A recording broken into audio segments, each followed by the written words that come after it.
प्यारे विद्यार्थियों, theory of literature ਜਾਂ ਸਾਹਿਤ ਸਿਧਾਂਤ ਦੇ ਇਹ ਅਧਿਆਪਨ ਨਾਲ ਜੁੜਦੇ ਹੋਏ ਅੱਜ ਅਸੀਂ ਗੱਲ ਕਰਾਂਗੇ ਕਿ ਸਾਹਿਤ ਕੀ ਹੈ, ਸਾਹਿਤ ਤੋਂ ਕੀ ਭਾਵ ਹੈ, ਸਾਹਿਤ ਦਾ ਸਰੂਪ, ਸਾਹਿਤ ਦੀ ਪ੍ਰਕਿਰਤੀ, ਸਾਹਿਤ ਦਾ ਪ੍ਰਯੋਜਨ ਕੀ ਹੈ। ਇਹਨਾਂ ਪ੍ਰਸ਼ਨਾਂ ਦੇ ਰੂਬਰੂ ਹੁੰਦਿਆਂ ਹੋਇਆਂ ਅੱਜ ਸਾਹਿਤ ਦੀ ਪਰਿਭਾਸ਼ਾ ਨਾਲ ਜੁੜੇ ਹੋਏ ਅਸੀਂ ਵਿਚਾਰ ਵੱਖ-ਵੱਖ ਵਿਦਵਾਨਾਂ ਵੱਲੋਂ ਜੋ ਸਾਹਿਤ ਦੀ ਪਰਿਭਾਸ਼ਾ ਨਾਲ ਜੁੜੇ ਵਿਚਾਰਾਂ ਨੂੰ ਅਸੀਂ ਫੋਕਸ ਵਿੱਚ ਰੱਖਿਆ ਹੈ। ਸਾਹਿਤ ਅੰਗਰੇਜ਼ੀ ਸ਼ਬਦ ਲਿਟਰੇਚਰ ਦਾ ਪੰਜਾਬੀ ਸਮਰੂਪ ਹੈ। ਲਿਟਰੇਚਰ ਸ਼ਬਦ ਲੈਟਰ ਤੋਂ ਬਣਿਆ ਹੈ। ਲੈਟਰ ਤੋਂ ਭਾਵ ਹੈ ਅੱਖਰ। ਸੋ ਅੱਖਰਾਂ ਵਿੱਚ ਲਿਖੀ ਹੋਈ ਕਲਾ ਨੂੰ ਸਾਹਿਤ ਮੰਨਿਆ ਗਿਆ ਹੈ। ਜੇ ਅਸੀਂ ਅੱਖਰਾਂ ਵਿੱਚ ਲਿਖੀ ਕਲਾ ਨੂੰ ਸਾਹਿਤ ਸਵੀਕਾਰਦੇ ਹਾਂ ਤਾਂ ਸਾਡੇ ਸਾਹਮਣੇ ਦੋ ਸਮੱਸਿਆਵਾਂ ਪੇਸ਼ ਹੁੰਦੀਆਂ ਹਨ। ਇੱਕ ਤਾਂ ਕਿ ਸਾਹਿਤ ਦੇ ਜੇ ਅਸੀਂ ਪਰੰਪਰਿਕ ਯੁੱਗ ਦੀ ਗੱਲ ਕਰੀਏ ਤੇ ਸਾਡੇ ਕੋਲ ਮੌਖਿਕ ਸਾਹਿਤ ਦੀ ਵੀ ਪਰੰਪਰਾ ਮਿਲਦੀ ਹੈ। ਉਹ ਸਾਹਿਤ ਜਿਹੜਾ ਕਿ ਪੀੜ੍ਹੀ ਦਰ ਪੀੜ੍ਹੀ ਲੋਕਾਂ ਤੋਂ ਸੁਣੇ ਸੁਣਾਏ ਰੂਪ ਵਿੱਚ ਸਾਡੇ ਤੱਕ ਪਹੁੰਚਿਆ, ਜਿਹਦੇ ਵਿੱਚ ਕਿ ਗਾਥਾ, ਲੋਕ ਕਥਾਵਾਂ, ਬੁਝਾਰਤਾਂ, ਅਖਾਣ, ਮੁਹਾਵਰੇ, ਲੋਕ ਗੀਤ ਆਦਿ ਸ਼ਾਮਲ ਹਨ। ਕਹਿਣ ਦਾ ਭਾਵ ਹੈ ਕਿ ਜਿਹੜੀ ਲੋਕ ਸਾਹਿਤ ਦੀ ਪਰੰਪਰਾ ਹੈ ਉਹ ਬਹੁਤੀ ਕਰਕੇ ਸਭਿਅਤਾ ਦੇ ਸਾਹਿਤ ਦੇ ਮੁੱਢਲੇ ਵਰਤਾਰੇ ਦੇ ਵਿੱਚ ਉਹ ਮੌਖਿਕ ਰੂਪ ਵਿੱਚ ਵਿਦਮਾਨ ਸੀ। ਤੇ ਜੇ ਅਸੀਂ ਸਿਰਫ ਲਿਖਤ ਰਚਨਾ ਨੂੰ ਹੀ ਸਾਹਿਤ ਮੰਨੀਏ ਤਾਂ ਇਸ ਮੌਖਿਕ ਪਰੰਪਰਾ ਨਾਲ ਜੁੜਿਆ ਹੋਇਆ ਸਾਹਿਤ ਕਿਸ ਘੇਰੇ 'ਚ ਰੱਖਿਆ ਜਾ ਸਕਦਾ। ਤੇ ਇਸ ਪ੍ਰਸੰਗ ਵਿੱਚ ਅਸੀਂ ਸਪਸ਼ਟ ਹੋ ਜਾਂਦੇ ਹਾਂ ਕਿ ਅਸੀਂ ਸਾਹਿਤ ਦੀ ਡੈਫੀਨੇਸ਼ਨ ਨੂੰ ਇਸ ਤਰ੍ਹਾਂ ਪੇਸ਼ ਕਰ ਸਕਦੇ ਹਾਂ ਕਿ ਸਾਹਿਤ ਉਹ ਰਚਨਾ ਹੈ ਜਿਹੜੀ ਕਿ ਲਿਖਤ ਜਾਂ ਪੜ੍ਹੀ ਜਾਂ ਸੁਣੀ ਜਾ ਸਕਦੇ, ਉਸ ਨੂੰ ਅਸੀਂ ਸਾਹਿਤ ਦੇ ਘੇਰੇ ਵਿੱਚ ਲੈ ਲੈਂਦੇ। ਇਸ ਦੇ ਨਾਲ ਦੂਸਰੀ ਸਮੱਸਿਆ ਇਹ ਹੈ ਕਿ ਸਾਹਿਤ ਜਾਂ ਲਿਟਰੇਚਰ ਸ਼ਬਦ ਦੇ ਪ੍ਰਯੋਗ ਅਜੋਕੇ ਸਮੇਂ ਦੇ ਵਿੱਚ ਹਰ ਲਿਖਤ ਨਾਲ ਜੁੜ ਜਾਂਦਾ ਹੈ, ਜਿਵੇਂ ਕਿ ਬਿਜਲੀ ਉਪਕਰਨਾਂ ਦਾ ਲਿਟਰੇਚਰ, ਸਮਾਜ ਸ਼ਾਸਤਰ ਦਾ ਲਿਟਰੇਚਰ ਆਦਿ। ਤੇ ਸਵਾਲ ਪੈਦਾ ਹੁੰਦਾ ਹੈ ਕਿ ਜਿਹੜੀਆਂ ਤਕਨੀਕੀ ਪੁਸਤਕਾਂ ਹਨ ਜਾਂ ਸਮਾਚਾਰ ਪੱਤਰ ਹਨ ਜਾਂ ਮੈਗਜ਼ੀਨ, ਰਸਾਲੇ ਆਦਿ ਹਨ, ਕਿ ਉਹਨਾਂ ਨੂੰ ਵੀ ਸਾਹਿਤ ਦੇ ਘੇਰੇ ਵਿੱਚ ਰੱਖਿਆ ਜਾਏ। ਤਾਂ ਇਸ ਸਮੱਸਿਆ ਨੂੰ ਜਾਣਦੇ ਪਛਾਣਦੇ ਅਸੀਂ ਦੇਖਦੇ ਹਾਂ ਕਿ ਇਹ ਸਾਨੂੰ ਗਿਆਨ ਤਾਂ ਦਿੰਦੇ ਹਨ, ਇਹ ਪੁਸਤਕਾਂ ਜਾਂ ਇਹ ਮੈਗਜ਼ੀਨ ਸਾਡੇ ਤੱਕ ਵਿਚਾਰਤਾ ਇਹਨਾਂ ਤੱਕ ਸਾਡੇ ਤੱਕ ਪਹੁੰਚਦੇ ਹਨ, ਪਰ ਇਹਨਾਂ ਵਿੱਚ ਉਹ ਕਲਾਤਮਕ ਸੂਝ ਨਹੀਂ ਹੁੰਦੀ ਜਿਹੜੀ ਕਿ ਸਾਹਿਤ ਰਚਨਾਵਾਂ ਵਿੱਚ ਹੁੰਦੀ ਹੈ। ਇਸ ਤੱਥ ਨੂੰ ਵਧੇਰੇ ਸਪਸ਼ਟ ਕਰਨ ਵਾਸਤੇ ਅੰਗਰੇਜ਼ੀ ਚਿੰਤਕ ਡੀ ਕੋਇਨੇਸੀ ਨੇ ਮਤ ਪੇਸ਼ ਕੀਤਾ ਹੈ ਕਿ ਸਾਹਿਤ ਦੋ ਤਰ੍ਹਾਂ ਦਾ ਹੁੰਦਾ ਹੈ। ਇੱਕ ਨੂੰ ਉਸਨੇ ਗਿਆਨ ਸਾਹਿਤ ਕਿਹਾ ਹੈ, ਲਿਟਰੇਚਰ ਆਫ ਨੌਲੇਜ, ਤੇ ਦੂਸਰਾ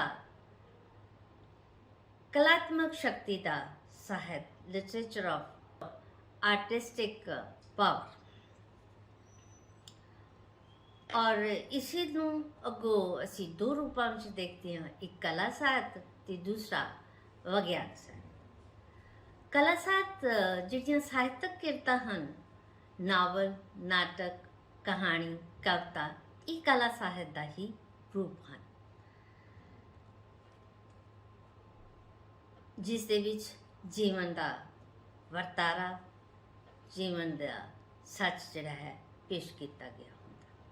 ਬੜੇ ਕਲਾਤਮਕ ਢੰਗ ਨਾਲ ਜੀਵਨ ਦੇ ਵਰਤਾਰੇ ਨੂੰ, ਜੀਵਨ ਦੀ ਮਨੁੱਖੀ ਜੀਵਨ ਦੀ ਜਾਂਚ ਨੂੰ, ਮਨੁੱਖੀ ਜੀਵਨ ਦੇ ਯਥਾਰਥ ਨੂੰ ਪੇਸ਼ ਕੀਤਾ। ਪਰ ਸਾਹਿਤ ਇੱਕ ਜਟਲ ਵਰਤਾਰਾ ਹੈ।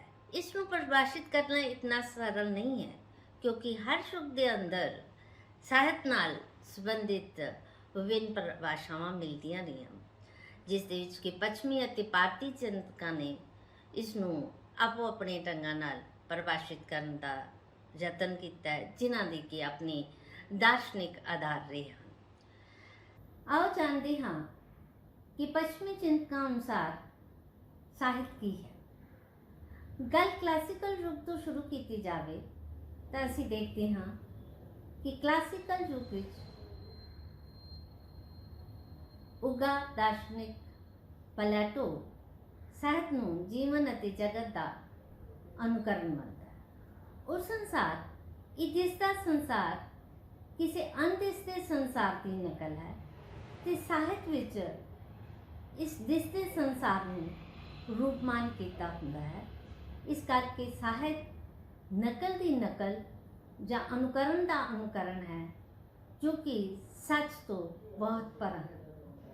ਇਸ ਦੇ ਨਾਲ ਹੀ ਉਹ ਇਹ ਵੀ ਬਿਆਨ ਕਰਦਾ ਹੈ ਕਿ ਸਾਹਿਤ ਜ਼ਿੰਦਗੀ ਦਾ ਜਾਂ ਜੀਵਨ ਦਾ ਇਨ ਬਿਨ ਉਤਾਰਾ ਪੇਸ਼ ਨਹੀਂ ਕਰਦਾ, ਸਗੋਂ ਉਸ ਦੀ ਕਾਲਪਨਿਕ ਉਸਾਰੀ ਕਰਦਾ ਹੈ। ਇਸ ਲਈ ਪਲੈਟੋ ਆਦਰਸ਼ਕ ਸੰਸਾਰ ਅਤੇ ਕਾਲਪਨਿਕ ਸੰਸਾਰ ਵਿੱਚ ਇੱਕ ਨਖੇੜਾ ਸਥਾਪਿਤ ਕਰਦਾ ਹੈ, ਜੋ ਸਾਹਿਤ ਦੇ ਨੁਕਤੇ ਤੋਂ ਬਹੁਤ ਮਹੱਤਵਪੂਰਨ ਹੈ। ਪਲੈਟੋ ਦਾ ਸ਼ਿਸ਼ ਯੂਨਾਨੀ ਦਾਰਸ਼ਨਿਕ ਅਰਸਤੂ ਸਾਹਿਤ ਨੂੰ ਜ਼ਿੰਦਗੀ ਦਾ ਅਨੁਕ੍ਰਿਤ ਰੂਪ ਤਾਂ ਮੰਨਦਾ ਹੈ, ਪਰ ਉਸਨੇ ਸਾਹਿਤ ਨੂੰ ਅਭਿਵਿਅਕਤੀ ਮੂਲਕ ਮੰਨਿਆ ਹੈ। ਪਲੈਟੋ ਦੇ ਅਨੁਕਰਨ ਸਿਧਾਂਤ ਦੀ ਪੁਨਰ ਵਿਆਖਿਆ ਕਰਦਿਆਂ ਹੋਇਆਂ ਉਸਨੇ ਸਾਹਿਤ ਨੂੰ ਕਾਰਜਾਂ ਦਾ ਅਨੁਕਰਨ ਮੰਨਿਆ। ਉਸ ਅਨੁਸਾਰ ਸਾਹਿਤਕਾਰ ਆਪਣੀ ਸੰਵੇਦਨਾ, ਅਨੁਭਵ, ਬੁੱਧੀ ਦੇ ਆਧਾਰ ਤੇ ਇਸ ਦਿਸਦੇ ਸੰਸਾਰ ਦਾ ਅਨੁਕਰਨ ਤਾਂ ਕਰਦਾ ਹੈ, ਪਰ ਅਨੁਕਰਨ ਕਰਨ ਸਮੇਂ ਉਹ ਪ੍ਰਕਿਰਤੀ ਜਾਂ ਪਰਮਾਤਮਾ ਦੇ ਆਵੇਸ਼ ਨਾਲੋਂ ਵੱਧ ਜੀਵਨ ਨੂੰ ਯਥਾਰਥ ਨਾਲ ਸੰਬੰਧਿਤ ਕਰਕੇ ਵੇਖਣ ਦੀ ਚੇਸ਼ਟਾ ਵਿੱਚ ਹੁੰਦਾ ਹੈ। ਇਉਂ ਸਾਹਿਤਕਾਰ ਜੀਵਨ ਦਾ ਕਲਾਤਮਕ ਅਨੁਕਰਨ ਪੇਸ਼ ਕਰਕੇ ਪਾਠਕਾਂ ਅਤੇ ਦਰਸ਼ਕਾਂ ਨੂੰ ਗਿਆਨ ਅਤੇ ਆਨੰਦ ਨਾਲ ਜੋੜਦਾ ਹੈ। ਸੋ ਅਰਸਤੂ ਮੁਤਾਬਕ ਸਾਹਿਤ ਇੱਕ ਅਭਿਵਿਅਕਤੀ ਮੂਲਕ ਪ੍ਰਕਿਰਿਆ ਹੈ, ਜੋ ਗਿਆਨ ਅਤੇ ਆਨੰਦ ਨਾਲ ਵਾਬਸਤਾ ਹੈ। ਪਲੈਟੋ ਤੇ ਅਰਸਤੂ ਤੋਂ ਇਲਾਵਾ ਕਲਾਸੀਕਲ ਯੁੱਗ ਵਿੱਚ ਹਾਰਸ ਅਤੇ ਲੌਂਜਾਈਨਸ ਨੇ ਵੀ ਸਾਹਿਤ ਨੂੰ ਪਰਿਭਾਸ਼ਿਤ ਕੀਤਾ। ਹਾਰਸ ਨੇ ਸਾਹਿਤ ਕਿਰਤਾਂ ਨੂੰ ਪਰਿਭਾਸ਼ਿਤ ਕਰਦਿਆਂ ਹੋਇਆਂ ਉੱਤਮ ਸੁਹਜ ਦੇ ਸੰਕਲਪ ਨੂੰ ਵਧੇਰੇ ਪ੍ਰਭਾਵਿਤ ਮੰਨਿਆ ਹੈ। ਉਸ ਅਨੁਸਾਰ ਕੋਈ ਵੀ ਲਿਖਤ ਜੋ ਸੁਹਜ ਤੋਂ ਸਖਣੀ ਹੁੰਦੀ ਹੈ, ਉਸ ਨੂੰ ਸਾਹਿਤ ਦੇ ਘੇਰੇ ਵਿੱਚ ਨਹੀਂ ਰੱਖਿਆ ਜਾ ਸਕਦਾ। ਇਸ ਲਈ ਸਾਹਿਤ ਕਿਰਤ ਬਾਰੇ ਇਹ ਪ੍ਰਭਾਸ਼ਿਤ ਕਰਦਾ ਹੈ ਕਿ ਉਹ ਰਚਨਾ ਸਾਹਿਤ ਰਚਨਾ ਮੰਨੀ ਜਾਂਦੀ ਹੈ, ਜਿਸ ਵਿੱਚ ਕਿ ਸੁਹਜਾਤਮਕ ਆਨੰਦ ਪਿਆ ਹੁੰਦਾ ਹੈ। ਲੌਂਜਾਈਨਸ ਨੇ ਆਪਣੀ ਪੁਸਤਕ ਔਨ ਦਾ ਸਬਲਾਈਮ ਵਿੱਚ ਸਾਹਿਤ ਦਾ ਮਾਪਦੰਡ ਉਦਾਤ ਨੂੰ ਮੰਨਿਆ।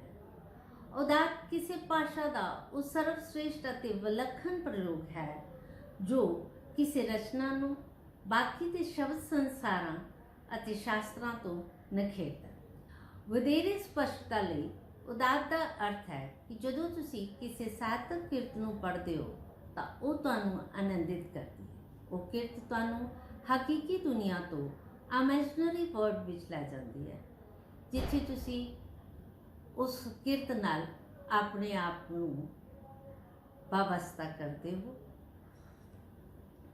ਤੇ ਰਚਨਾ ਨੂੰ ਪੜ੍ਹ ਕੇ ਤੁਸੀਂ ਇਹ ਮਹਿਸੂਸ ਕਰਦੇ ਹੋ ਕਿ ਤੁਸੀਂ ਉਸੇ ਸੰਸਾਰ ਦਾ ਹਿੱਸਾ ਹੋ, ਜਿਹੜਾ ਸੰਸਾਰ ਉਸ ਸਾਹਿਤਕ ਕਿਰਤ ਵਿੱਚ ਦਰਸਾਇਆ ਗਿਆ। ਇਸ ਮੁਤਾਬਕ ਅਸੀਂ ਸਾਹਿਤ ਨੂੰ ਪਰਿਭਾਸ਼ਿਤ ਕਰਦੇ ਹਾਂ ਕਿ ਸਾਹਿਤ ਉਸ ਲਿਖਤ ਨੂੰ ਕਹਿੰਦੇ ਹਨ ਜੋ ਕਿਸੇ ਖਾਸ ਵਰਗ, ਸੱਭਿਆਚਾਰ ਜਾਂ ਦੌਰ ਦੀ ਪ੍ਰਤੀਨਿਧਤਾ ਕਰੇ ਅਤੇ ਜਿਸ ਦੀਆਂ ਉਦਾਤ ਵੈਲਿਊ ਹੋਣ। ਆਧੁਨਿਕ ਪੱਛਮੀ ਚਿੰਤਕਾਂ ਨੇ ਵੀ ਆਪਣੇ ਯੁੱਗ ਅਤੇ ਸਮਾਜ ਦੀਆਂ ਜ਼ਰੂਰਤਾਂ ਨੂੰ ਧਿਆਨ ਵਿੱਚ ਰੱਖਦਿਆਂ ਹੋਇਆਂ ਸਾਹਿਤ ਨੂੰ ਪਰਿਭਾਸ਼ਿਤ ਕਰਨ ਦਾ ਯਤਨ ਕੀਤਾ। ਉਹਨਾਂ ਅਨੁਸਾਰ ਸਾਹਿਤ ਵਿਚਾਰਾਂ ਅਤੇ ਭਾਵਾਂ ਨੂੰ ਪ੍ਰਗਟਾਉਣ ਦਾ ਮਾਧਿਅਮ ਹੈ। ਕੋਈ ਵੀ ਸਾਹਿਤ ਮਹਾਨ ਵਿਚਾਰਾਂ ਬਿਨਾਂ ਰਚਿਆ ਨਹੀਂ ਜਾ ਸਕਦਾ। ਸਾਹਿਤਕਾਰ ਆਪਣੇ ਜੀਵਨ ਦੇ ਤਜਰਬਿਆਂ ਨੂੰ ਆਧਾਰ ਬਣਾਉਂਦਾ ਹੈ ਉੱਤਮ ਵਿਚਾਰਾਂ ਦੀ ਪ੍ਰਾਪਤੀ ਲਈ। ਸਾਹਿਤਕਾਰ ਆਪਣੀ ਰਚਨਾ ਵਿੱਚ ਜੀਵਨ ਦੇ ਤਲਖ ਖੁਸ਼ਨੁਮਾ ਘਟਨਾਵਾਂ ਤੇ ਚੰਗੇਰੇ में ਅੰਧੇਰੇ ਭਾਵਾਂ ਦੀ ਹੀ ਬੜੇ ਸੋਚਾਤਮਕ ਢੰਗ ਨਾਲ ਅਕਸਬੰਦੀ ਕਰਦਾ ਹੈ। ਸੋ ਅਰਨਟ ਬੈਨਟ ਅਨੁਸਾਰ ਸਾਹਿਤ ਸੱਚੇ ਸੁੱਚੇ ਵਿਚਾਰਾਂ ਅਤੇ ਉਚੇਰੀਆਂ ਭਾਵਨਾਵਾਂ ਦਾ ਭੰਡਾਰ ਹੈ। ਅਮਰਸਨ ਅਨੁਸਾਰ ਸਾਹਿਤ ਉੱਤਮ ਵਿਚਾਰਾਂ ਦਾ ਸੰਗ੍ਰਹਿ ਹੈ। ਸ਼ੈਲੀ ਅਨੁਸਾਰ ਸਾਹਿਤ ਚੰਗੇਰੇ ਅਤੇ ਪ੍ਰਸੰਨ ਮਨਾਂ ਵਿੱਚ ਪੈਦਾ ਹੋਏ ਭਾਵਾਂ ਦਾ ਕਲਾਮਈ ਰੂਪ ਹੈ। ਸੋ ਸਾਹਿਤ ਇੱਕ ਅਜਿਹੀ ਕਲਾ ਹੈ ਜਿਸ ਵਿੱਚ ਬੜੇ ਕਲਪਨਾਸ਼ੀਲ ਢੰਗ ਨਾਲ ਭਾਵਾਂ ਅਤੇ ਵਿਚਾਰਾਂ ਨੂੰ ਮੂਰਤੀਮਾਨ ਕੀਤਾ ਜਾਂਦਾ ਹੈ। ਵੈਸਟਰ ਡਿਕਸ਼ਨਰੀ ਅਨੁਸਾਰ ਸਾਹਿਤ ਉਹਨਾਂ ਰਚਨਾਵਾਂ ਨੂੰ ਕਿਹਾ ਜਾਂਦਾ ਹੈ ਜੋ ਭਾਵਾਂ ਦੇ ਪ੍ਰਕਾਸ਼ ਤੇ ਉਚੇਰੀ ਸ਼ੈਲੀ ਕਾਰਨ ਜਾਣੀਆਂ ਜਾਂਦੀਆਂ ਹਨ, ਜਿਨ੍ਹਾਂ ਵਿੱਚੋਂ ਕਾਵਿ, ਨਾਟਕ, ਗਲਪ ਆਦਿ ਰੂਪ ਸ਼ਾਮਲ ਹਨ। ਸਾਹਿਤ ਨੂੰ ਸਮਾਜ ਅਤੇ ਸੱਭਿਆਚਾਰ ਦਾ ਅਕਸ ਵੀ ਮੰਨਿਆ ਹੈ। ਪ੍ਰਸਿੱਧ ਸਮਾਜ ਸ਼ਾਸਤਰੀ ਗੋਰਕੀ ਸਾਹਿਤ ਨੂੰ ਸਮਾਜ ਦਾ ਦਿਲ ਕਹਿੰਦਾ ਹੈ। ਰੈਨੇ ਵੈਲਕ ਅਨੁਸਾਰ ਸਾਹਿਤ ਸਮਾਜਿਕ ਸੰਸਥਾ ਹੈ ਜੋ ਕਿ ਭਾਸ਼ਾ ਨੂੰ ਇੱਕ ਮਾਧਿਅਮ ਵਜੋਂ ਵਰਤਦੀ ਹੈ ਤੇ ਭਾਸ਼ਾ ਸਮਾਜ ਦੀ ਹੀ ਬਣਾਈ ਹੋਈ ਹੁੰਦੀ ਹੈ। ਸਾਹਿਤ ਨੂੰ ਸੱਭਿਆਚਾਰ ਦਾ ਇਤਿਹਾਸ ਵੀ ਮੰਨਿਆ ਹੈ। ਰੈਂਡਮ ਹਾਊਸ ਡਿਕਸ਼ਨਰੀ ਅਨੁਸਾਰ ਸਾਹਿਤ ਕਿਸੇ ਵਿਸ਼ੇਸ਼ ਭਾਸ਼ਾ, ਲੋਕ ਸਮੂਹ ਜਾਂ ਦੌਰ ਦੀਆਂ ਸਮੁੱਚੀਆਂ ਲਿਖਤਾਂ ਦਾ ਲਖਾਇਕ ਸ਼ਬਦ ਹੈ। ਸੋ ਸਾਹਿਤ ਇੱਕ ਗਤੀਸ਼ੀਲ ਅਤੇ ਜਵੰਤ ਪ੍ਰਕਿਰਿਆ ਹੈ ਜੋ ਕਿ ਸਮੇਂ ਦੇ ਅਨੁਸਾਰ ਨਿਰੰਤਰ ਬਦਲਦੀ ਰਹਿੰਦੀ ਹੈ। ਇਸ ਨੂੰ ਕਿਸੇ ਇੱਕ ਪਰਿਭਾਸ਼ਾ ਵਿੱਚ ਬਣ ਸਕਣਾ ਕਠਿਨ ਹੈ, ਪਰ ਇਸ ਦੇ ਅਖੰਡ ਅਤੇ ਸ਼ੁੱਧ ਸਰੂਪ ਨੂੰ ਜਾਣਨ ਲਈ ਸਾਨੂੰ ਸਾਹਿਤ ਦੀ ਪ੍ਰਕਿਰਤੀ ਅਤੇ ਉਸ ਦੇ ਪ੍ਰਯੋਜਨ, ਸਾਹਿਤ ਦੀ ਹੋਂਦ ਵਿਧੀ ਨੂੰ ਵੀ ਸਮਝਣਾ ਲਾਜ਼ਮੀ ਹੈ, ਜੋ ਕਿ ਅਸੀਂ ਆਪਣੇ ਅਗੇਰੇ ਲੈਸਨ ਦੇ ਵਿੱਚ ਚਰਚਾ ਕਰਾਂਗੇ।